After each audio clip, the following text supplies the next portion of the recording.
قربانی کا جانور ذبح کرنے سے پہلے 5 گناہوں سے توبہ ضروری ہے، 5 گناہوں سے توبہ لازم ہے۔ اگر ان 5 گناہوں سے توبہ نہ کی تو یاد رکھنا شاید تمہاری قربانی قبول نہ ہو۔ تم سجدے کرو، قربانی کرو، عبادتوں کے پہاڑ بنا دو، مگر اگر دل میں یہ 5 گناہ بستے ہیں تو اللہ فرماتا ہے لے جا اپنی عبادت، لے جا اپنی نمازیں، لے جا اپنی قربانیاں، مجھے اس ناپاک نیت کی کوئی ضرورت نہیں جس میں کھوٹ ہی کھوٹ ہو۔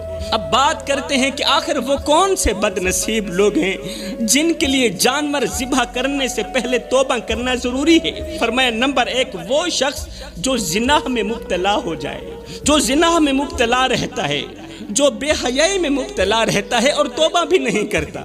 حلالی ماؤں کے بیٹے زنا نہیں کرتے جوانوں، حلالی بیٹے وہ ہوتے ہیں جو رات کی تنہائی میں بھی ڈرتے ہیں کہ کہیں ان کی ماں کا دودھ شرمندہ نہ ہو جائے، کہیں ان کے ہاتھ سے کیا گیا گناہ ان کی ماں کی تربیت پر سوال نہ اٹھا دے۔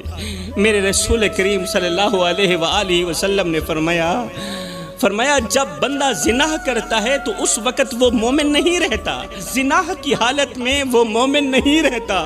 سوچو میری قوم کے نوجوانوں، جس لمحے تم گناہ میں ڈوبے ہوئے ہوتے ہو اس لمحے تم رب کی نظر میں مومن نہیں صرف گنہگار ہوتے ہو، وہ گنہگار جس پر آسمان بھی لعنت کرتا ہے اور زمین بھی لعنت کرتی ہے۔ تو فرمایا یہ تو ہو گیا پہلا انسان جس کو قربانی کا جانور ذبح کرنے سے پہلے توبہ کرنا ضروری ہے۔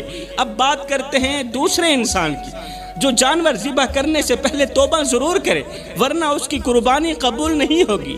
یہ وہ انسان ہے جو غریب کے سامنے اپنی دولت کی نمائش کرتا ہے، غریب کے سامنے اپنے پیسے کی نمائش کرتا ہے۔ یہ 2 ٹکے کا امیر شخص غریب کو احساس دلاتا ہے کہ وہ بالکل کم تر ہے، وہ کسی کھاتے کا نہیں، وہ کسی کام کا نہیں، وہ محتاج ہے، بے بس ہے۔ وہ اپنے کپڑوں سے، باتوں سے، انداز سے اور اپنے کھانے پینے سے غریب کو یوں کچل دیتا ہے۔ ایک امیر اپنے کپڑوں سے، اپنے انداز سے، اپنی امیری سے، پیسے سے غریب کو یوں کچل دیتا ہے کہ وہ بیچارہ اپنے رب کے آگے شکوہ کرنے پر مجبور ہو جاتا ہے۔ غریب پھر اپنے رب کے آگے شکوہ کرنے پر مجبور ہو جاتا ہے۔ ہائے نہ ہم رہے دل لگانے کے قابل، نہ دل رہا غم اٹھانے کے قابل۔ ربا تیرے بندوں نے دیے اتنے غم کہ چھوڑا نہ ہمیں مسکرانے کے قابل۔ بڑے ہی ارمان کے ساتھ کہنا پڑ رہا ہے میری قوم کے نوجوانوں کہ جس غریب کو میرے نبی نے فرمایا تھا میری امت